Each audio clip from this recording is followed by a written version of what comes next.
Welcome everyone to the studios of TV 35. We're here with Alan Barfoot, and welcome to you, Alan. Many people in the community know you, Alan. You're a longtime serving member of our community, married to Lydia. Share with everyone about your family, your children, sure. and how they're doing now. Glad to be here, Ron. Thanks for inviting me.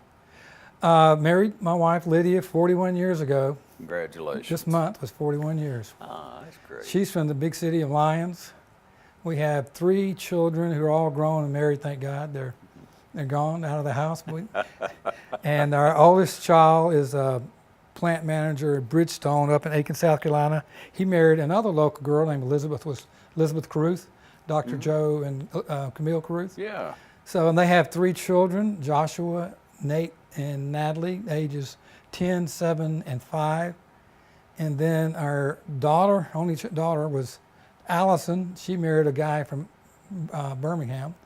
They have 2 twin boys. They're 2 years old, and she's pregnant with another boy due in October. So she'll have 3 boys, 2 years of age. Right. And then my youngest son married a young lady out of Atlanta. His name is Alex, and her name is Hannah.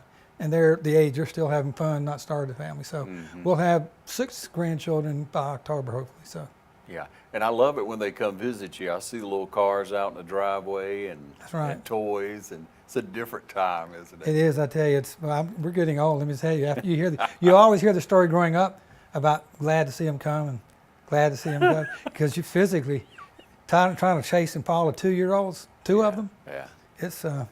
You can see why young people have babies and children. Yeah, that's no why doubt. it's smart to have them when you're young. You have them when you're young, right? Yeah. Well, being Alzheimer's Awareness Month and trying to share with the community different situations, different people in our community who's faced a dementia, that's a lifestyle change for sure. We reached out to Alan, everyone, and Alan was gracious enough to accept and to be able to share with us.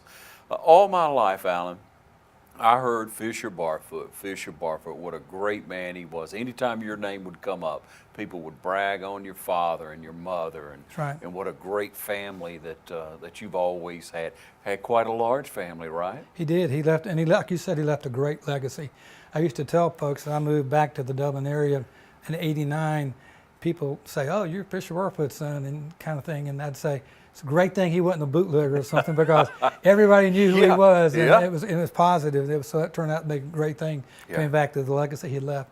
Yes, he had 5 children, and which I was the oldest, and then those 5 children had 18 grandchildren. So he and my mother, Kate Barfoot, who's still alive, had 18 grandchildren. Now, remind us about your brothers, and you have a sister too, right? Dad went boy, which I was the oldest, boy, girl, boy, girl, boy. So it's Paula next, then Bruce, then Donna, and then Stan was the youngest. So it was, a pretty large family. Yeah, and you all have always gotten together. Matter of fact, I called you a few weeks ago and didn't get you. Then you called me back or what have you, and you were at the beach with your family. That's correct. You said y'all do that every year. My father, immediately brother and sister in their family, we've been doing that for like 41 years. Go to some beach every year for a full week.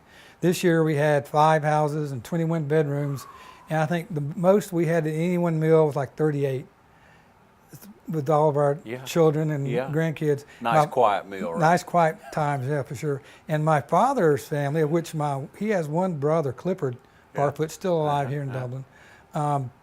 They started this out when I was about 4. So it's a tradition that went on not only with my family, but my father's family.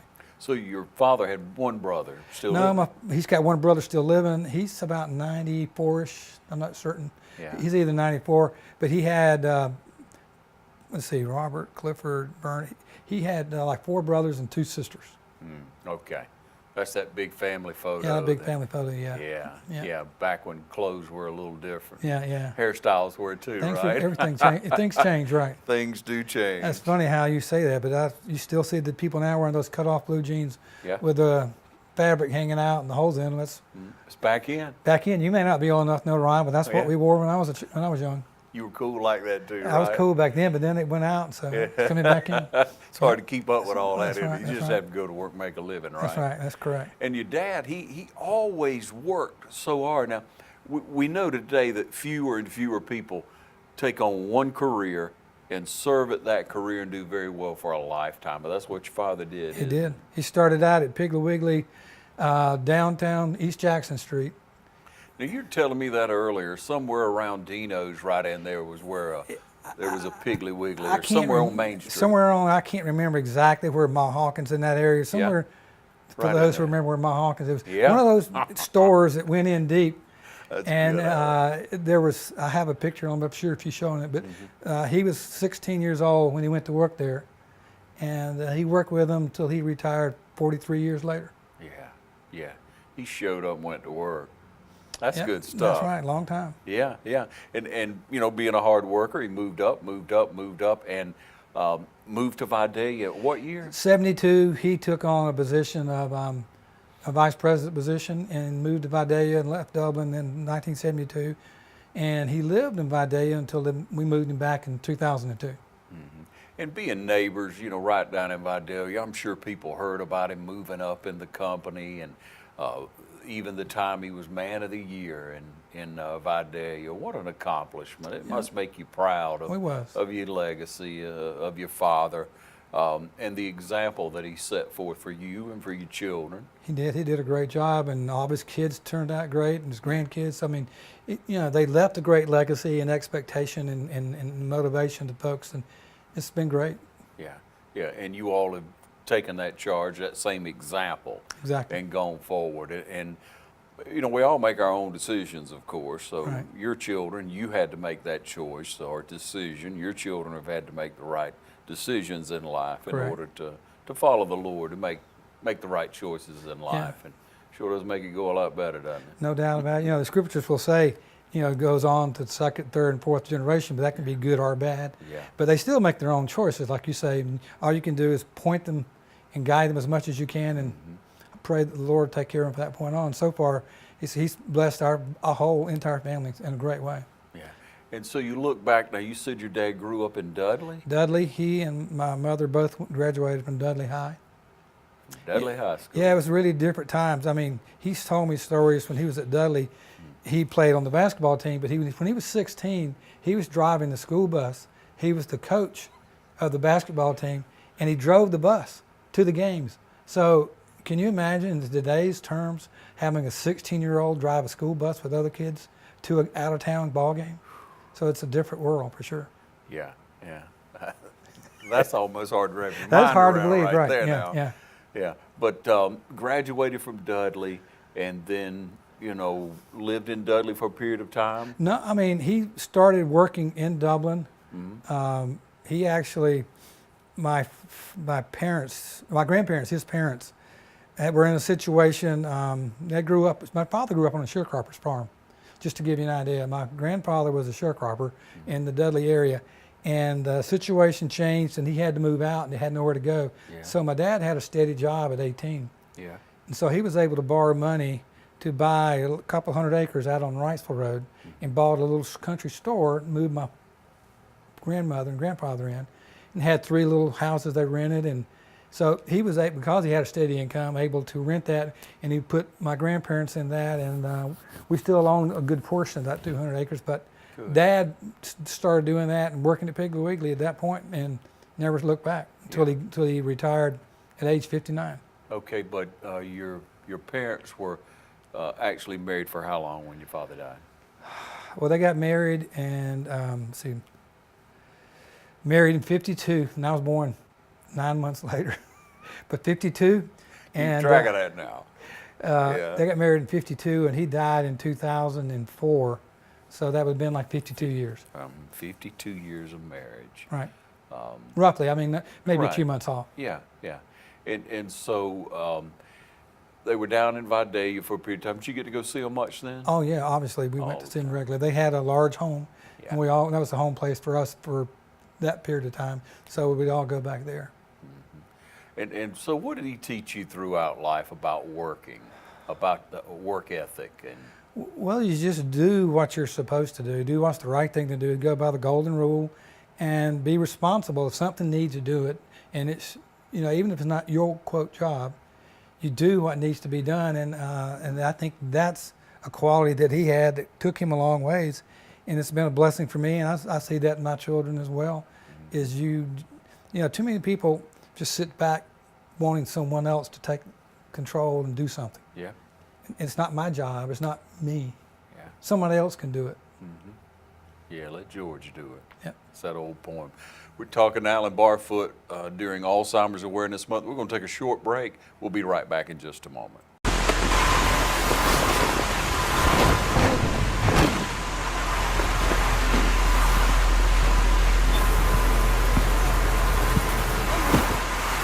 This summer, don't send a fan to do an air conditioner's job. Call your local Daikin Comfort Pro before it's too late.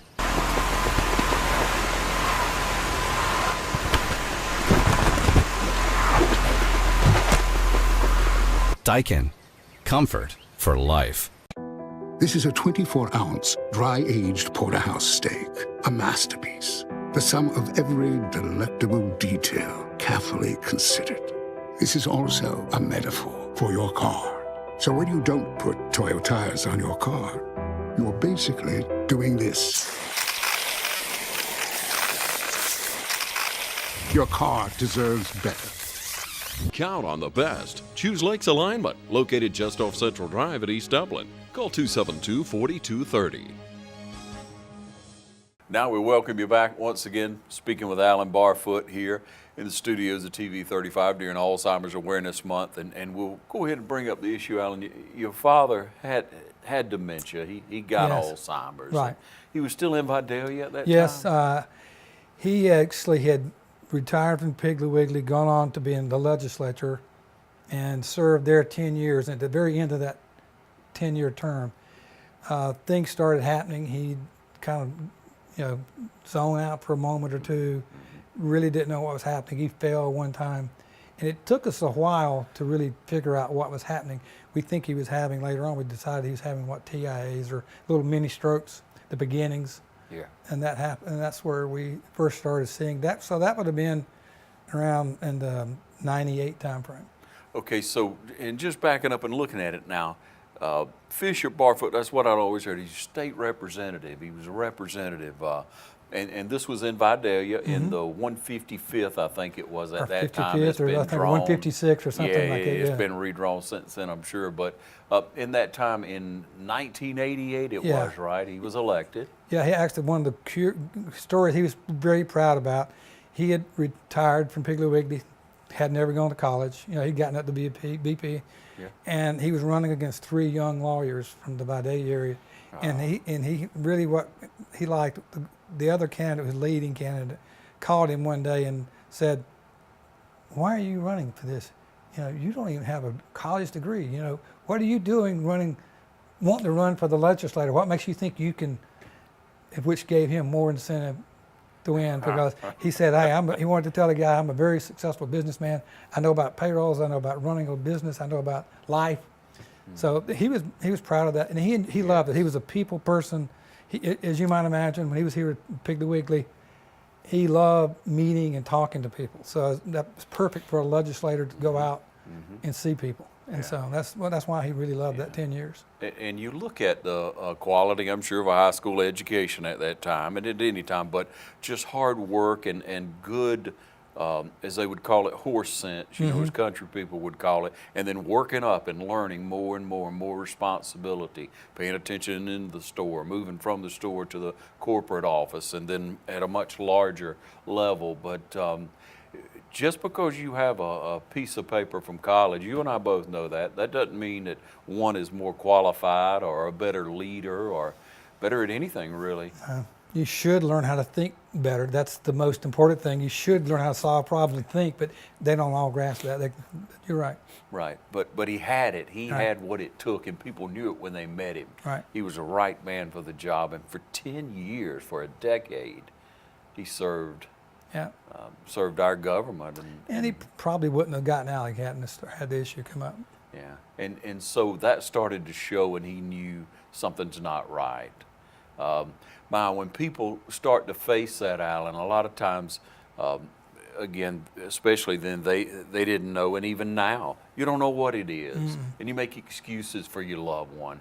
And when a man like your father, you look at him, and you look at his accomplishments, how intelligent he is, how he'd always been the leader in everything he did, I'm sure. Right, he did. He was in a lot of many things. Yeah, and so you would think, well, no, it's just having a bad day, or you overlook and you make excuses. A lot of people think I'm getting older and losing. You're supposed to not remember things when you get older, right? Yeah. Mm-hmm. But then you had to face that, and so you had to make some difficult choices, and your mother had to make some difficult choices. So you chose to move them back to Dublin, didn't you? Right. And I hope we get a chance to share about Mom's, what a trooper she was later. But yeah, we in 2002 it was obvious that I couldn't help them enough with them in Vidalia, and I moved back to Dublin in '89, and that was too far for me to be able to help Mother enough, and so 2002 we made that hard decision we bought them a house here in Dublin, moved them here. Yeah. So and that was good too. I mean, they had a lot of friends in Vidalia, but they still had a lot of friends. They had family here, so it was the right thing to do at that time to move them back home. Yeah, and you have to make that kind of a family decision. You have to make it a decision that the spouse feels comfortable with, don't you, Alan? Right. Wouldn't you say to people that it's most important to put it all out there and communicate? You have to, because who are you going to depend on? You got good friends and people who will go out to eat with you and go play golf with you, and they're good friends. Yeah. But that's not the same thing as helping you take care of someone in the situation people eventually get with dementia. So you really got to depend on your family, and you got to make the decisions with your family, because you got to come together as a group. You can't be divided. It's tough enough. It is so hard that you can't really go it alone. I don't know how anybody would do it going alone. No. Because you see them, what they go through, the toughness and the change, and to do it alone. I don't know how you could do it. And if one is out there and you may feel like you're facing it alone, Alzheimer's Association can help you. They can give you resources. That's what they're there for. We give you the information now on screen about the Alzheimer's Association as we have been, but we want to share with you there's nothing to be ashamed of about it. There's nothing to be embarrassed about. It happens to so many families, not everyone, but it happens to a lot of people. More and more people every year. Because we live so much That's right. longer. As you age, things are going to happen. It seems like Dementia will you set seem like in. you either have a wreck or die, or you have a heart attack, or cancer, or Alzheimer. I mean, that seems to be the big one. Yeah. And so a support group, we're working with Alzheimer's Association to establish a larger support group in the area, because it's important to be able to share with people. Not everyone has an extended family, a family that's large enough to try and help. And like you say, one person, two people, it's Hard. It's very difficult as the patient progresses, as your loved one progresses. And I've not ever seen anyone come back from Harley once they started. I don't know if you know, and so it's only going to, whatever you start out with, it's going to tend, like you said, it's going to digress. It's going to get worse. So when you just have to make a day-by-day decision on what to do and how to handle it, and next week you'll make another decision. And I know my mother, I was wanting to mention somewhere before we run out of time what a trooper she was. She chose to go, to me, the hardest way. She decided to keep him at home. And that was just big kudos to her, because she had this tremendous love, but it was hard.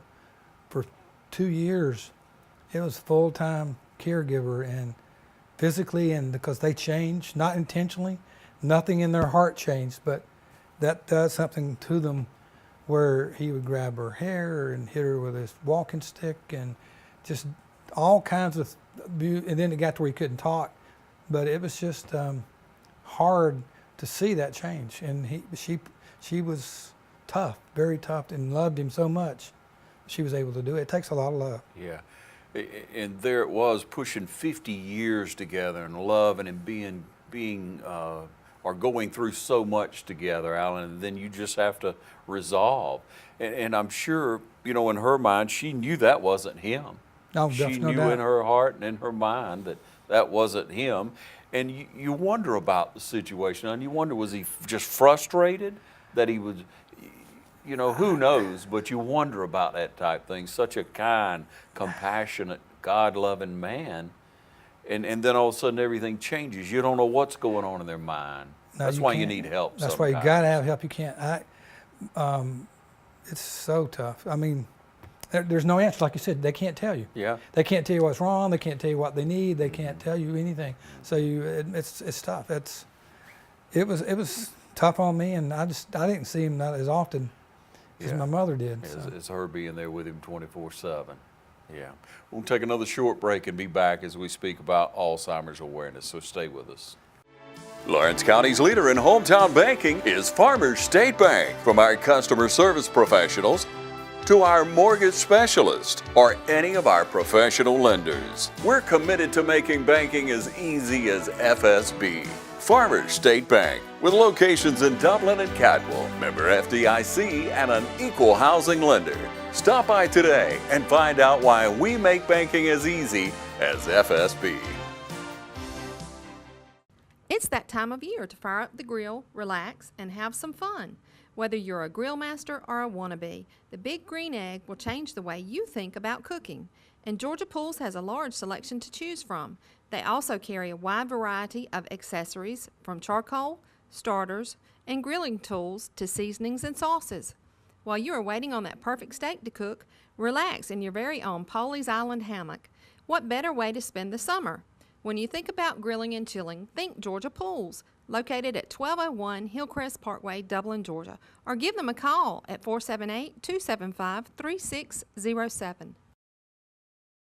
Okay, and again, we welcome you back. If you don't know Alan Barfoot, you're missing a real treat, and I hope you're getting to know him some now. But again, we talk about that family unit, and we talk about the closeness of your family and your mom and how she was growing up. She was always the caregiver? Yes, she, being with 5 kids within 7.5 years, spaced out total 7.5 years. Yeah. She stayed at home with kids and worked with them. And she did work a little bit outside the home for those who've been around Dublin a long time, a place called Jumpaway Craig, just to get away from the kids occasionally. Yep. But she was a caregiver and stayed home and took care of the children. And then she was a strong supporter of my father. You look at her whole life, you're right. When she went to the legislature, she went with him. She stayed in Atlanta. She was always a supporter behind my dad. Yeah, and I love the picture of you and Lydia and the children there and your mother and all of you there and at the state legislature, and there your dad is, and everyone's so proud and happy. Yep. That's memories that you just never forget. No. And as you go through life, and again, you had a father that accomplished great things, and your mother right there beside him, and partially the reason he was successful No is doubt. he had a good woman. That's the people call it old-fashioned, but that's not. That's Truth that's doesn't truth. change, Truth does doesn't it? change. You know? It sure doesn't. And so what a blessing that was for you. Now, growing up, I asked you a little bit about what your dad maybe taught you over time and some advice that he gave you that really stuck with you. You know, certain things that your father always tells you, certain things that I'm sure your mother probably told you over time. But if you had to characterize your mom in just a sentence or so, could you do that? It's more difficult. Let's see. She was giving and always giving and never taking. I probably could do a little more of that. Yeah. You know, as Scripture says, you know, I definitely could think less of my wants and needs and more about others. Yeah. And she was always focused more on helping others out, giving and taking care of their needs. A great example Yeah. of that compassion and giving. That's wonderful, Alan. And she had to do that with your father again and again each day. And you know, Alan, and that's why I really want to have you on, because I wanted people to be able to hear and relate to the fact that every day is a challenge. And every day is going to be something different. And most people say, Alan, that you just have to roll with the flow. You have to take what is there and enjoy what's left of that person. Would you agree? 100%. If I could make it 200%, you definitely do, because there's no cure, there's no medicine, there's no pill, and there will be days that they're better than others. And the sad part is you get further along, there's less and less of those and more of the bad ones. But you can have some great days. It's just not Not the same. not the same. Yeah, yeah. And so you go through this frustrating time, Alan. You watch that loved one slip away mentally and then physically as it happens with the disease, with the dementia. And so you get to the point where that loved one passes. You mentioned earlier how it was tough to grieve initially.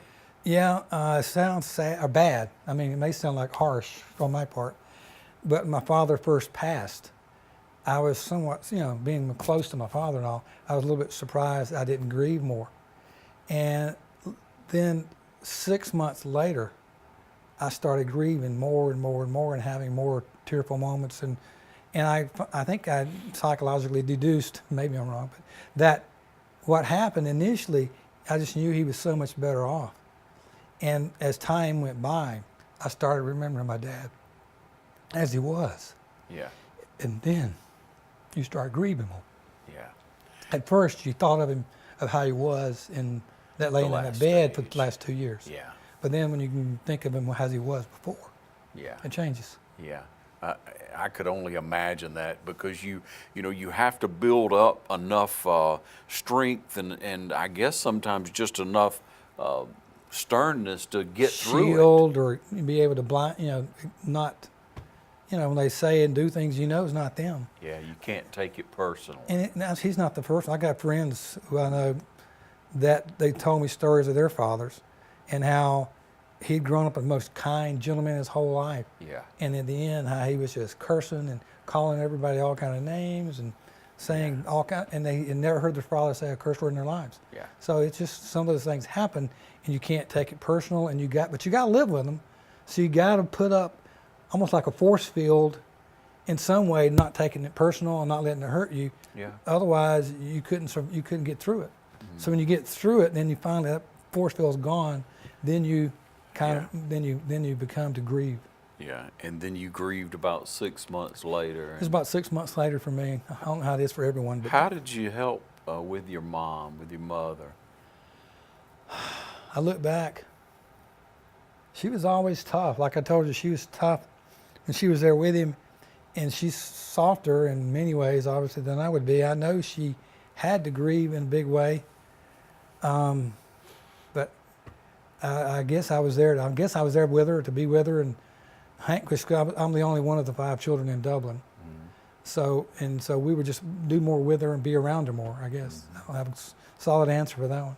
Yeah, and you still are around her. You still are with her. Just had lunch with her. Yeah, you do that 2 or 3 times a week. Try don't you? to. Yeah. Family's so important.